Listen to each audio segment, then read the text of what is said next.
The Four Seasons of Marriage, book summary, written by Gary Chapman, the same author of the 5 Love Languages. And in this book, Gary Chapman teaches that relationships can basically be divided at each point in time of the relationship into one of 4 categories, which is what he calls seasons. And this is literally taken from the seasons like you can find in the West, winter, fall, summer, spring.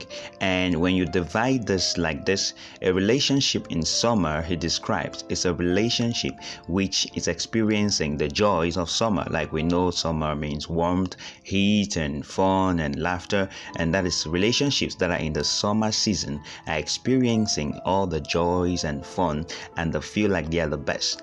And relationships that are in the fall are relationships that are not really hot nor cold. Looks like something is wrong, but nobody's actually speaking about it. And so fall is another season in marriage. And then there is a spring season. The spring season in relationships or marriage is one in which maybe you're moving from the fall or from the winter and things are beginning to warm up a bit. Maybe you just reconciled, maybe you just went for a counseling and things are beginning to be warmed again. The differences of the past are being put aside and some new light and joy is coming into the relationship, like you're looking ahead with excitement and joy. And finally, the winter season of a relationship is characterized, like you can think of it, the icy coldness. There is no communication, there is no interaction, everything is just quiet on a standstill. So those are basically the 4 seasons as described by Gary Chapman in his book, The 4 Seasons of Marriage. And the interesting part in the book is he doesn't just help you discover and analyze to really know which season your relationship or your marriage is in, but he also gives 7 great strategies that can help you move your relationship or your marriage to whatever season you desire it to be.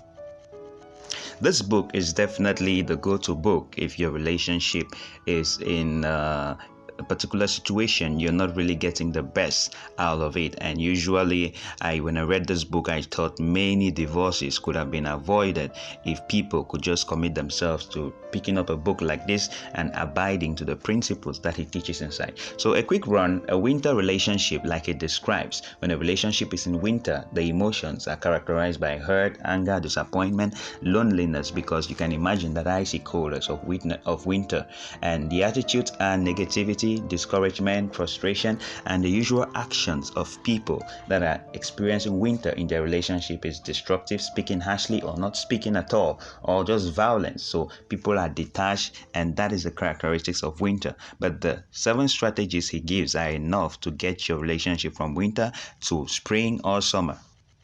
Then there's a spring season. According to Dr. Chapman, this is a season, like you can think of spring, where the flowers are blooming and the streams of communication begin flowing again, which I typically think a relationship will move from winter to spring before getting to summer. So there is excitement, that's the characteristic emotions of this season. Joy and hope, anticipation are the attitudes. And there is beginning to be communication and seeking help and seeking to please and satisfy the needs of the other spouse. So people are beginning to have hopes in these relationships. This could be a dating relationship, courtship, marriage, even siblings relationship, parent to children relationship. The point is these seasons apply to wherever there is a relationship.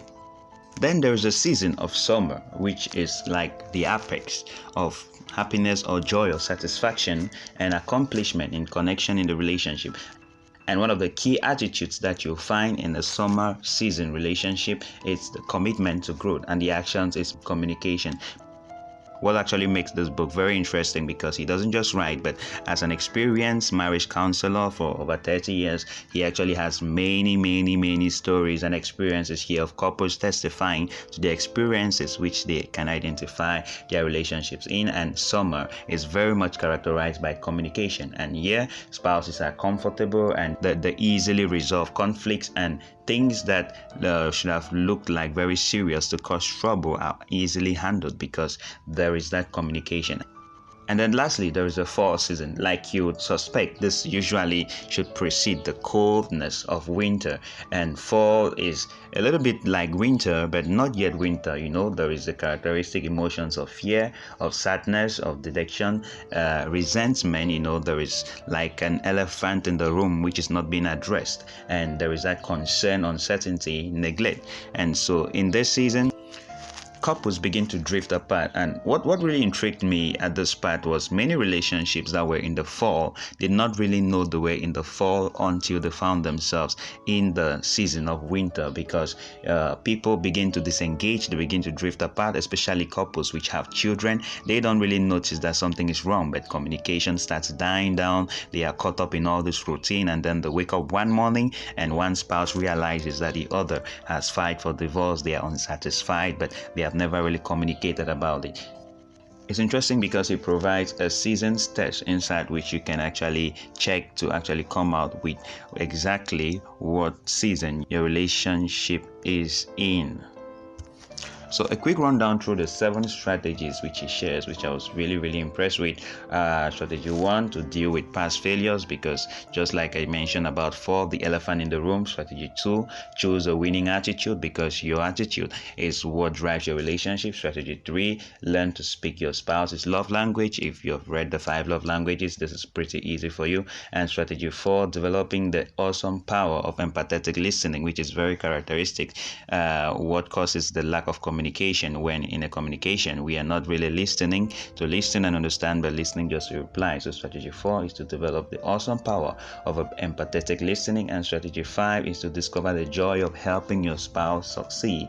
And strategy 6 is to maximize your differences, which is very key, because every relationship, each people in that relationship, they have their differences, and so strategy 6 helps you understand how to convert those differences into strengths. And strategy 7, which was my most interesting and exciting, is to implement the power of positive influence, because most of the times one person in the relationship could be interested in making things work, whereas the other is already discouraged and has given up. So how do you get your relationship to turn around when your spouse is making no effort? Every strategy you're trying to do, whatever you're doing, they don't seem to see anything good in what you're doing. So strategy 7 is very capital for that, to implement the power of positive influence.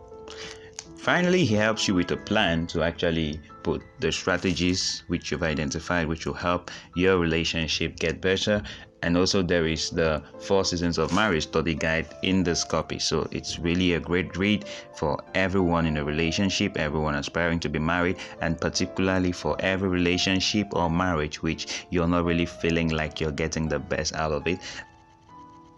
Please drop in the comments below what season you think your relationship is currently in, or if you've experienced a particular season. Really, can you share with us your experience in the comments? We really appreciate that.